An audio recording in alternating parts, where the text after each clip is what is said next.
Assalamu alaikum, everyone. Welcome to the December 4th, 2030 Muslim Space Khutbah. Friday reminder.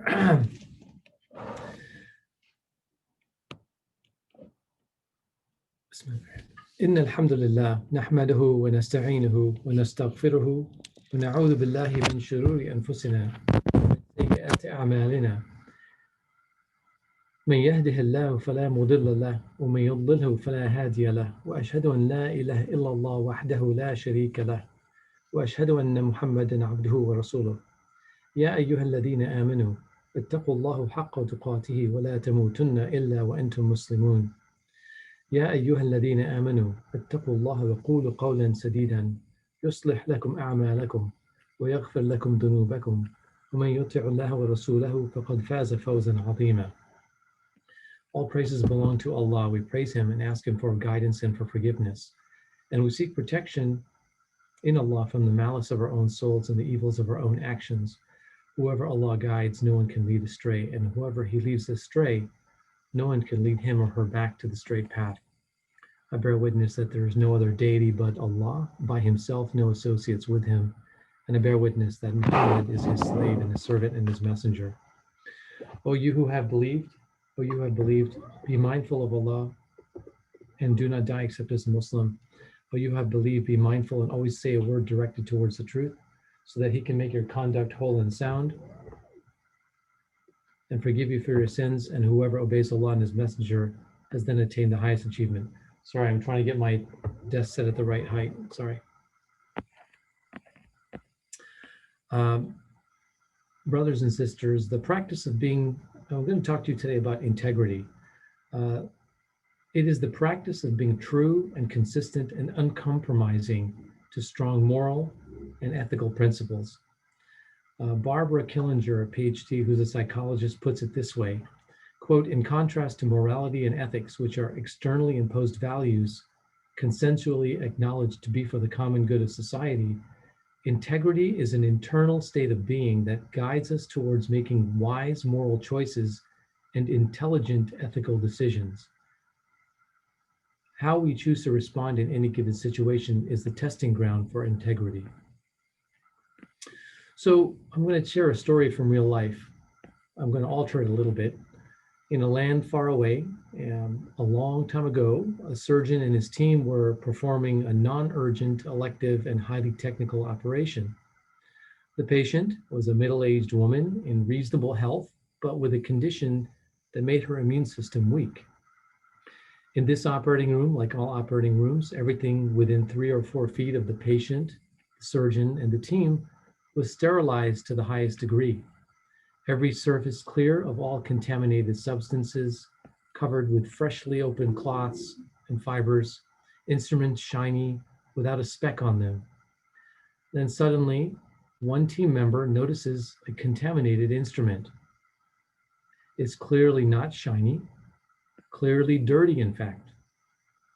The team member looks around and sees that no one else notices it, picks it up, simply wipes it off, and then sets it down again to be used during the operation.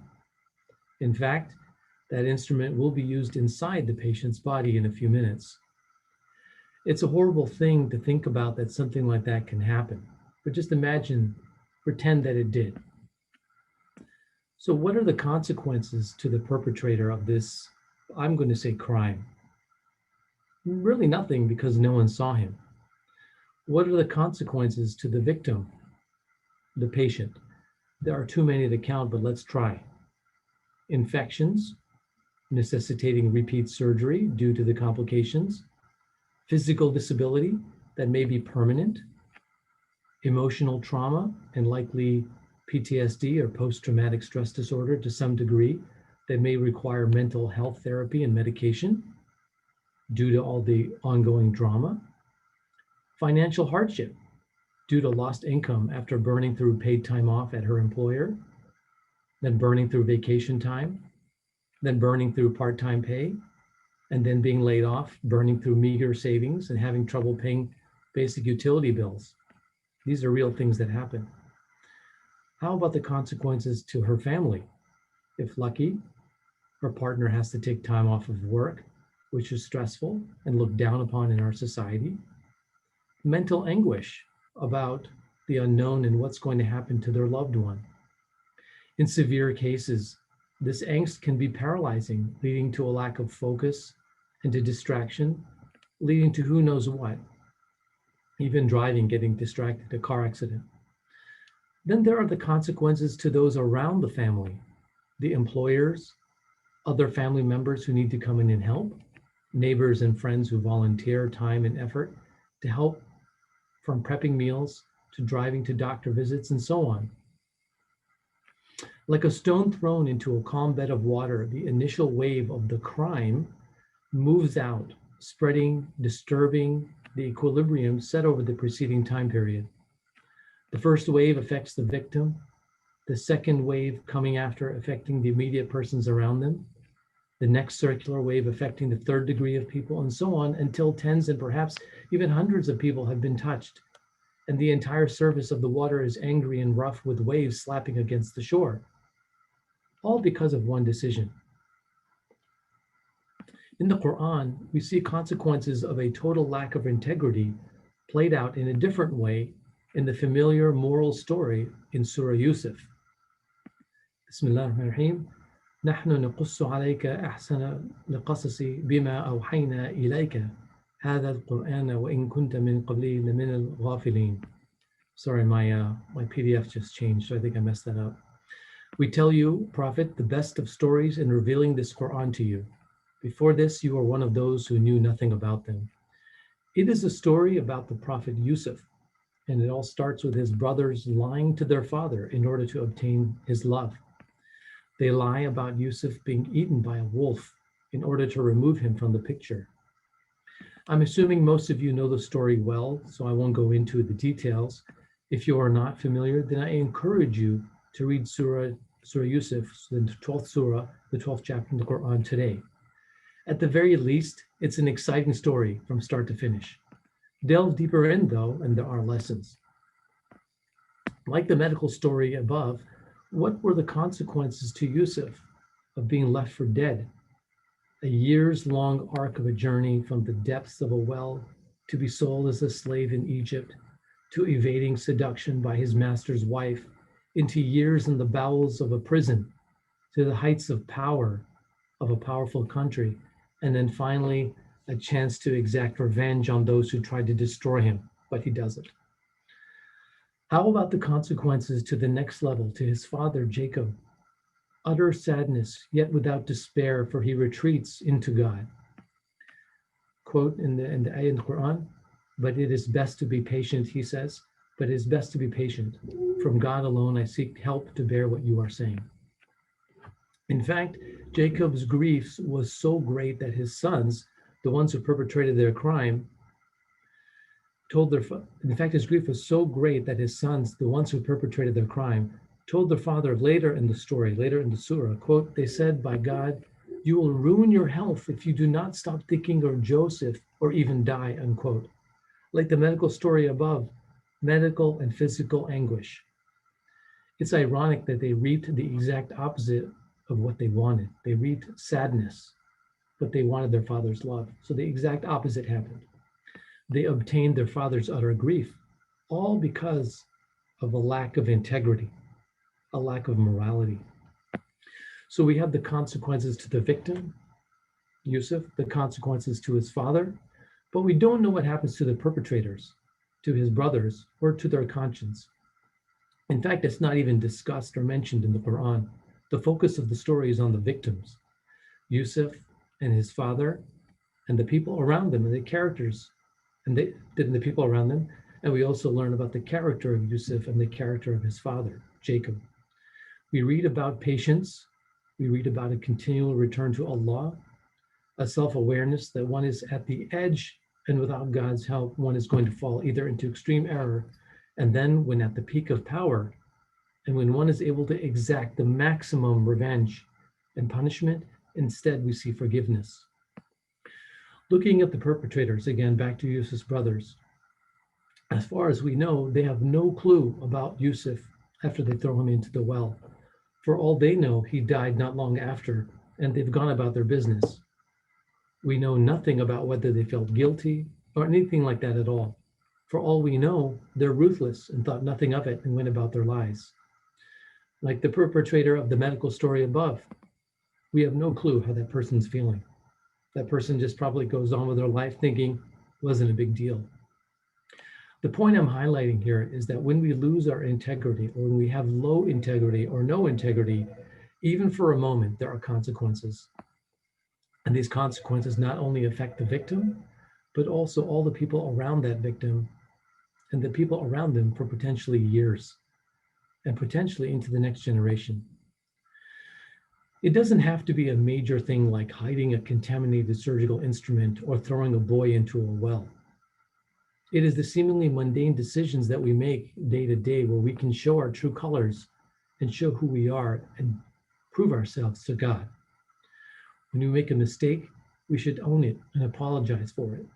When we have a chance to act with compassion towards another, do we do it, or do we use our position of power as an elder or as a male or as a person of the dominant caste to abuse that power?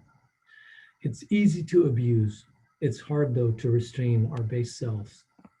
We must practice our integrity muscles and exercise them. And let's look why in the second part of the talk. أقول قولي لي هذا وأستغفر الله لي ولكم ولسائر المسلمين فاستغفروه إنه هو الغفور الرحيم. I say this saying of mine, and I seek forgiveness from Allah for me and for you, and for the rest of Muslims, so asking for forgiveness. He is the forgiver, the merciful.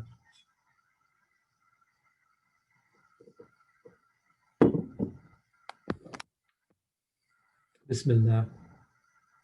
Bismillah. Walhamdulillah. Wassalatu wassalamu ala Rasulillah. Wa sallallahu alayhi wa sallam. In the name of Allah, all praises and exaltations to Allah, and blessings and peace upon the messengers of Allah. So why have integrity? Remember, in the end, we're going to return to God, and He is going to decide our ultimate fate. Returning to Surah Yusuf, in verses 56 and 57, we read, "We grant our mercy to whomever we will, and we do not fail to reward those who do good." And again, the reward of the hereafter is best for those who believe and are mindful of God. Being mindful of God is taqwa. We know this word taqwa. We hear it all the time. Integrity is also defined as, quote, doing the right thing when nobody's watching, unquote. But remember, God is ever present. And if we have a relationship with God based on love and not based on fear, and one is mindful of His presence at all times, then perhaps, just perhaps, one can't help but do the right thing. I'm an optimist in that way. Put another way, be mindful of God and be reverent of God and put God first and central in your life. And then you have to be aware that you're not alone. Then when you make a decision, it will be one made with integrity. Then later in the Quran, or before in the Quran, we come to chapter 4, verse 135, where to me, this is a direct command to do the right thing. Quote, "O you who have believed, uphold justice and bear witness to God, even if it is against yourselves, your parents, or your close relatives. Whether the person is rich or poor, God can best take care of them both. Refrain from following your own desires so that you can act justly. If you distort or neglect justice, God is fully aware of what you do," unquote. So here we see that belief is connected to justice. Justice is connected to bearing witness for God. I think it's probably fair to extend this to integrity. So by acting with integrity, we are bearing witness to God.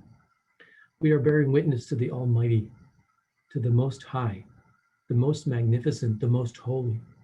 We become evidence of godliness in a way.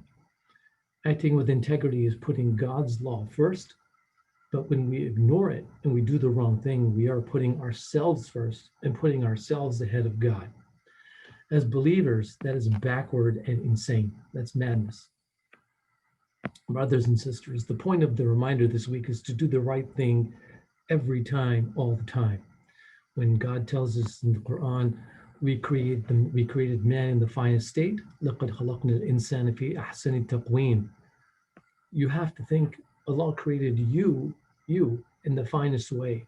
If we stop to contemplate this, we must live up to this ideal and act in the finest way. We are the finest creation. We must behave the finest way. Without integrity, we may think that we're okay. But in the end, Allah is aware of everything that we've done and we will answer for it. Without integrity and by putting ourselves first, we affect not only the victim of our action, but more and more people around that person in an ever-widening circle, as mentioned before. Allah instructs us again and again in the Quran to be ever mindful of Him. And by doing so, we have a chance to act with integrity. So practice being actively mindful and reverent and aware of Allah's presence and His grace in your life that will help you to maintain your integrity, even in the face of hardship, inshallah. I conclude by asking Allah to grant us the will to be mindful of Him throughout the day. I ask Allah to help us to act with integrity and to do the right thing when given the choice. I ask Allah to give us the strength to stand for justice and to witness for Him at all times, even if it means we're going to get in trouble. I ask Allah to protect us from the exposure to illness and to alleviate all those who are ill with coronavirus and other illnesses and diseases, and to provide comfort for those who are experiencing trauma, both mental and physical. And I ask Allah to bless all of you here today. And inshallah, that concludes our khutbah for today. Thank you all for being here. Assalamu alaikum wa rahmatullahi wa barakatuh.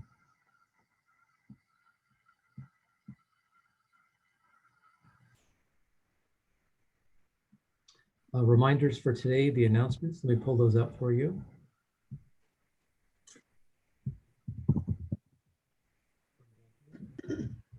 Fire was putting out earlier this morning. So announcements upcoming. There's a giving opportunity tomorrow, December 5th at 1 o'clock in Central Time. There's a fundraiser for Austin Yoga Tree. Friends at Austin Yoga Tree were so generous in sharing their space with us in Ramadan in 2019, and now it's time to extend some generosity back to them. Due to the pandemic, they're facing a critical point of survival as they've been unable to hold in-person sessions and maintain membership. They are still paying rent and their employees with the hope of reopening again as soon as it's safe to do so. So Austin Yoga Tree is an online yoga session and fundraising event on tomorrow at 1 p.m. Central Time. And with a donation of your choice, you can attend the virtual class. Please consider donating. As just in case you don't know, they gave us their space for Taraweeh prayers last year. They were very generous in doing so. Then tomorrow night, December 5th at 6:30 p.m. By the way, so the Yoga Tree, they have a Facebook event and an event on their website, Austin Yoga Tree. Tomorrow night at 6:30 p.m., Islam in West Africa. It's a community course. We invite you again to participate in a group discussion based on the class offered by Bayan, this one being Islam in West Africa. We've put together a 2-week guide to complete this course as a group and to engage in meaningful conversations with them. The class is can only be accessed by paid subscribers to Bayan. You can sign up directly for $10 a month or $100 a year, which gives you access to all their classes. So I recommend you subscribe to their online platform. Muslim Space doesn't get anything at all. Now, if the cost is a barrier to participation, please email Muslim Space, info@muslimspace.org, and find a way to subsidize the cost for you. Then on Sunday, December 6th, which is the day after tomorrow, from 10 to 11 o'clock Central Time, the monthly Quran Halaqah. Please join us for a monthly Halaqah or a learning circle focused on individual surahs in the Quran. Each month, we'll be meeting to discuss the understanding of one chapter of the Quran. We encourage each participant to listen to the audio tafsir or the Quranic commentary, to read suggested or independently found writings in exegesis. This month's surah is Surah Al-Falaq. Visit the dedicated program page. There's a link on the weekly email, and listen to the playlist as well. It's a Zoom class online, Sunday, December 6th, 10 to 11 a.m. And then the next book club will be Christmas evening, December 25th, 6:30 p.m. The book being discussed will be Love, Inshallah, The Secret Love Lives of American Muslim Women by various contributors. It's actually a pretty good book. It's entertaining. Love, Inshallah. It's a beautiful collection that reminds us of not only the diversity of the American Muslim community, but the universality of the human condition, especially when it comes to something as magical and complicated as love. Finally, donor advised funds. It's a conversation with the Refugee Services of Texas and the American Muslim Community Foundation in partnership with Muslim Space on Wednesday, December 16th at 12 p.m. Central Time. There'll be a conversation with Ashley Fay, who's the Development Director of Refugee Services of Texas, and Muhi Khawaja, who's the co-founder and Director of Development and Philanthropy at the American Muslim Community Foundation. They're going to discuss the vital work that Refugee Services of Texas is currently engaged in and how nonprofits and donors can benefit from partnering with the American Muslim Community Foundation for donor advised funds, giving circles, endowments, and more. Very interesting talk. Highly recommend you do that. That's pretty much it. So I hope you all are doing well and staying healthy and staying safe. Good to see you all online. Anyone else have any? Jazakallah, Umar.